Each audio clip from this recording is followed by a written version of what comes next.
Assalamualaikum warahmatullahi wabarakatuh, Bapak Ibu. Saya Sigit Setiawadi ya. Saya masih cukup muda ya, lahir November 1954 ya, termasuk kelompok baby boomers ya. Sejak SD saya kelas 3 sampai SMA saya di Probolinggo ya. Sebelumnya ikut nenek di Yosewilangun, Lumajang. Dan sejak SD kelas 3 itu sampai SMA saya sudah berbisnis di sekolahan. Ya, mula-mula jualan permen di sekolah, jual gorengan, kemudian SMP, SMA itu saya beternak ikan hias ya, segala macam ikan hias saya ternak dan hasilnya saya jual gitu ya.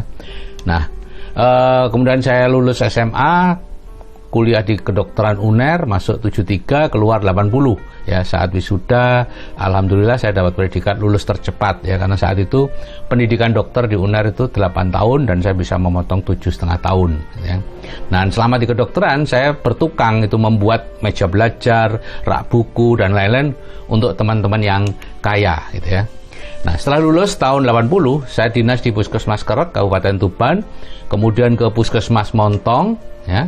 Dan awalnya saya tidak ingin spesialisasi karena tidak mampu ya, tapi seorang teman Dr. Imam Wahyudi SPUG menyarankan saya untuk spesialisasi gitu ya. Dan akhirnya saya mengambil spesialisasi Obgyn di UNER. Dan lulus tahun 93 saya minta ditempatkan di Pacitan ya. 3 tahun kemudian saya minta pindah ke Malang. Nah, di Batu saya membuat rumah dan sekaligus klinik tempat saya praktek ya. Dan rumah dan klinik yang sekarang menjadi hotel itu saya buat sebagus mungkin karena saya berharap bisa tinggal di sana seumur hidup saya ya.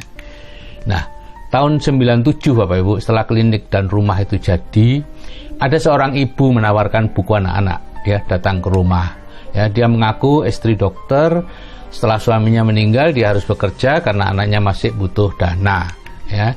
Dan saya pikir ya biasa sajalah, itu roda nasib ya, kadang di atas kadang di bawah gitu ya. Nah, tapi 1 minggu kemudian datang lagi seorang ibu usia sama 50 tahunan juga di atas saya gitu ya, menawarkan asuransi ya. Beliau cerita dulu agen asuransi, kemudian menikah dengan seorang dokter, sekarang suaminya meninggal dan dia terpaksa bekerja lagi. Nah, saya mulai berpikir Bapak Ibu, ini mengapa ya seorang dokter senior meninggal, istrinya harus bekerja lagi gitu ya? Padahal harusnya kan sudah banyak yang didapat.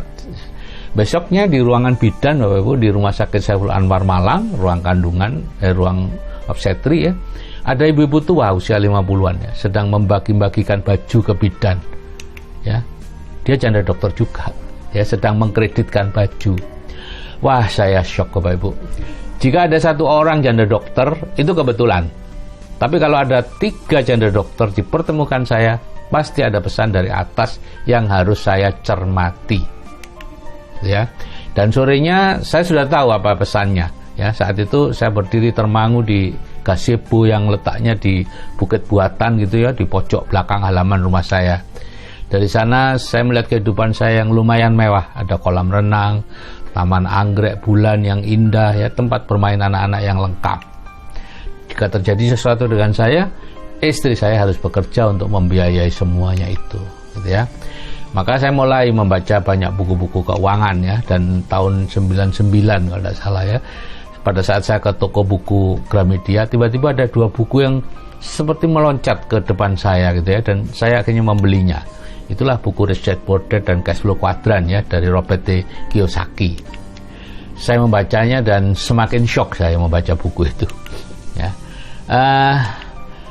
Gini ya Bapak Ibu, di buku itu saya seperti ditelanjangi gitu ya. Apa yang saya lakukan di bidang keuangan itu ternyata sangat salah ya. Saya mencari jenis penghasilan yang tidak bisa membuat saya kaya ya.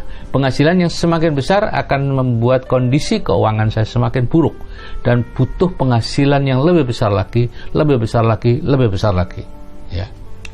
Itulah yang disebut penghasilan aktif, dan disebut juga uang yang salah. Saya dulu tersinggung waktu membaca itu, uang yang salah. Ternyata benar, setelah saya mati memang ini uang yang salah. Semakin besar penghasilannya, semakin besar pula hutangnya atau kreditnya, dan semakin butuh untuk mencari lebih besar lagi. Nah, di buku itu saya disarankan untuk segera mendapatkan penghasilan pasif. Dari sekian banyak yang ditampilkan tuh hanya 1 yang cocok, memungkinkan untuk bagi saya ya, yang nggak punya keahlian bisnis, usia sudah 40 tahun lebih, kemudian tidak punya modal dan lain-lain, yaitu bisnis networking. Saya pun mencari-cari apa sih bisnis networking itu. Saya kan nyaris tidak berkecimpung di bisnis apapun Bapak Ibu ya. Dan ternyata di tangga paling atas itu bertengger bisnis yang paling saya benci, yaitu MW. Bapak Ibu, tahun 93 waktu anak saya lahir itu saya ditawari sabun ajaib oleh salah satu staf rumah sakit Pacitan ya, SA8 dari MW. Sabunnya bagus, istri saya beli ya, beli macam-macam waktu itu, bagus-bagus ya. Tapi kemudian dia menawarkan bisnis jualan sabun itu ke saya. Wah, saya sangat tersinggung Bapak Ibu. Saya dokter kandungan ditawari bisnis jualan sabun, bawa sabun ke rumah orang seperti yang dia lakukan. Sejak itu pokoknya bukan MW deh ya. Itu menjadi salah satu pedoman dalam memilih sebuah bisnis. Pokoknya bukan MW. Ya, tapi sang pakar mengatakan bahwa saya harus menjalankan networking nih. Kalau ingin keluarga saya aman, dan topnya networking di dunia itu MW gitu ya. Sebagai pelopor maupun omset bisnis terbesarnya MW, tapi saya tetap gigih menolak ide Robert Kiyosaki. Ego saya besar sekali Bapak Ibu ya. Saya mencoba mencari jalan lain. Saya investasi saham, investasi emas, reksadana, bekerja sama ternak, sapi dan lain-lain. Semuanya gagal.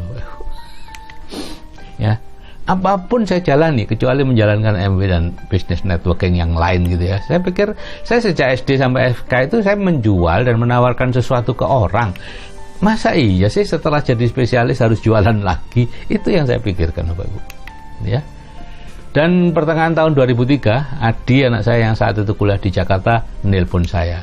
Dia ditawari bisnis MW oleh temannya entah siapa yang ketemu di toilet saat acara di kampusnya gitu ya. Jadi teman dari kampus lain datang ke situ.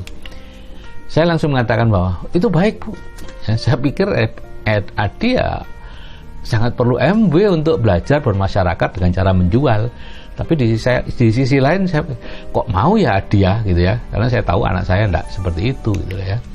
Nah, saat liburan bulan Juli dia pulang dan menunjukkan bisnis MW-nya itu dalam flip chart itu, lagi-lagi saya menolak, enggak masuk akal gitu ya. Ada penghasilan 40 juta dalam 2-5 tahun waktu itu, tahun 2003 ya. Kemudian dia cerita tentang PV, poin dan lain-lain. Kalau saya beli produk dia dapat poin dan sebagainya dan sebagainya. Akhirnya saya bergabung dan langsung membeli banyak produk karena saya tahu produknya bagus gitu ya. Nah, saya pikir urusan MW selesai deh.